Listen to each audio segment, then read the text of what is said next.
like the title says, we're doing an unboxing of the Ninja 5.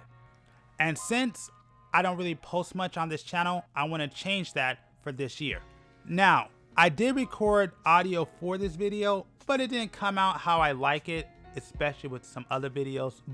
So I decided to go ahead and just talk over it because I didn't want this footage to go to waste. And to be honest, I actually don't own this monitor anymore. So I thought I'll just go ahead and talk about it when I had it. But there's two things I have to mention.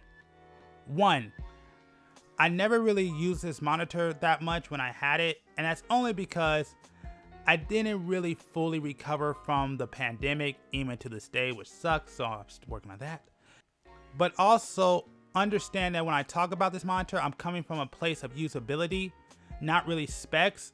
Honestly, I don't feel like I'm the best reviewer. That's why I don't really want to do a full review. So if you want a better review, please check out other channels, because there's other channels that I personally watch on YouTube that does a way more in-depth review on this monitor than I'm going to do. So this is just my thoughts. So what do I like about this monitor? And before I get into that, let me first say that this is not my first monitor of this brand that I actually own. I actually owned the Shogun Inferno before this one. And I actually did love that monitor, except for the fact it was just too big for run and gun, and it actually made my camera too imbalanced. So I didn't really like that one as much, just for using it. But the Atomos Ninja 5 was way better. I love the smaller form factor. It was a lot better for run and gunning and for the shooting that I like to do. The other things I liked about this monitor was, number one, you can record directly to it and actually record at a higher bit rate, which I really did like. I also love the false color and exposure settings that are directly built into the monitor. That was great. And the fact that you can apply LUTs directly to the footage on the monitor, I definitely like that too. So for me, this monitor was great. And also, an honorable mention, which I know you're not supposed to use this monitor for. Well, I shouldn't say you're not supposed to, but most people don't. I love that I can use this as a capture card for gaming. That is pretty cool. So I really did love this monitor. But what didn't I like about it? First thing, I hated the fact, because I only own one hard drive, that the caddy that the hard drive was in was sticking out.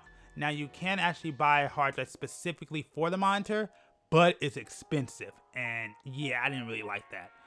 The other thing that I didn't like about it, and it's not really the monitor's fault, but basically, like when I was talking about the higher bit rate and the fact that you could record RAW, that the files are really big, and that's one issue. And secondly, I couldn't really take full advantage of that, because if I color correct on that high level with the computer I have now, basically it either freezes my computer or it crashes the program, or in one situation, crash my computer completely. So I can't really fully take advantage of that. Also, so I don't forget, it's also not weather sealed, and that's another thing I don't like about it.